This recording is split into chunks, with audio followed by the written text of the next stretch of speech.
আপনি লিখে রাখেন, এটা মানবে না। মানবে না মানে জুলাই চেতনাকে তারা মানতেছে না, হিসাব সহজ। তা নাহলে আপনি যদি মানবেনই, ওখানে গেলে করবেনই, এরকম একটা মানসিকতা শো করতেছেন, এখন মানতে সমস্যাটা কোথায়? আপনি পরে মানবেন, আমি বুঝবো কিভাবে? এখন যদি বলেন আস্থায় নিতে হবে, আমি আস্থায় নিব কিভাবে? আমরা অতীত কর্মকাণ্ড দেখেছি তো, দুটো পরীক্ষিত দলের চরিত্র, রাজনৈতিক চরিত্র আমরা দেখেছি। এদের বয়ান 53 বছর চলছে, রাজনীতিতে শেষ কথা বলতে কিছু নাই। এটা তামাশা না তো, এটা সমিতি ক্লাব না।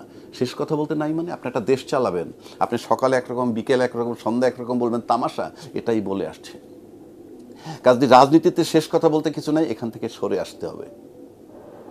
আমি আপনাকে বুঝাইতে পারছি? 1 নম্বর। 2 নম্বর, পরীক্ষিত দুইটা দল যারা ক্ষমতায় ছিল সব সময়, বাই রোটেশন, তারা কিন্তু সকাল বিকাল জামাতকে রাজাকার বলে গালি দেয়। আমি জামাতের রাজনীতি পছন্দ করি না, কারণ কিন্তু তার রাজনীতি করার তো অধিকার আছে। আচ্ছা, আপনি যাদেরকে রাজাকার বলে গালি দিচ্ছেন, তাদের সাথে যখন এরশাদ বিরোধী আন্দোলন করেন, তখন কিন্তু আওয়ামী লীগ, বিএনপি এবং জামাত তিনজনে একসাথে মিলে আন্দোলন করেছে। তা আপনি জামাতের সাথে নিছেন কেন, স্বাধীনতা বিরোধী শক্তিরে? ও, যখন আন্দোলন করবেন, আপনার পক্ষে কথা বলবে, তখন আপনার কাছে জামাতের গায়েতে ঘ্রাণ পান, পরে গন্ধ পান। আবার যদি বড় দল যারা ক্ষমতায় ছিল, যারা জামাতের মন্ত্রী বানাইলো, জামাতের মন্ত্রী মানে তার পতাকা, গাড়িতে পতাকা দিল, তখন আপনি জামাত রাজাকার ছিল না? কাজে এই যে আপনি একবার রাজাকার বলবেন, আরেকবার বলবেন না, এই যে ফ্ল্যাকচুয়েট করা এবং শেষ কথা বলতে কিছু নাই, আপনাদেরকে কেউ বিশ্বাস করে না, বিশ্বাস করার মতো কারণও নাই। আপনাদেরকে বিশ্বাস করার মতো কারণ নেই, আপনাদের উপর আস্থা আনার কোনো কারণ নেই। এই কারণে আজকে এই জুলাই সনদ নিয়ে গিয়ে ঠেকছে, কারণ তাদেরকে বিশ্বাস করে না। এবং আমি লজিক দিলাম, বিশ্বাস করার কোনো কারণও নাই। কারণ এখানে মুক্তিযোদ্ধার চেতনা নিয়ে যে লড়াইটা হচ্ছে দীর্ঘদিন যাবত, আপনি কি জানেন, জিয়াউর রহমানের মতো একটা ব্যক্তি যারা বীরুত্তম খেতাব দিল, তার খেতাব যখন কেড়ে নেয়, তখন অন্যান্য মুক্তিযোদ্ধা মুস্কি মুস্কি হাসে। এটা কোন পদের মুক্তিযোদ্ধা?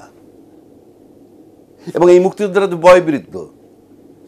আজকে যখন জুলাই চেতনায় যারা শেখ হাসিনাকে আদৌ সরাইতে পারে না, তারা যখন বুকের তাজা রক্ত দিয়ে যে ছেলেগুলা টার্নিং পয়েন্টে গেল, আন্দোলন তো সবাই করলেন বুঝলাম, টার্নিং পয়েন্টে গেল, তাকে কি এই পুরনো মুক্তিযোদ্ধারা গিয়ে বুকে জড়ায় ধরছিল?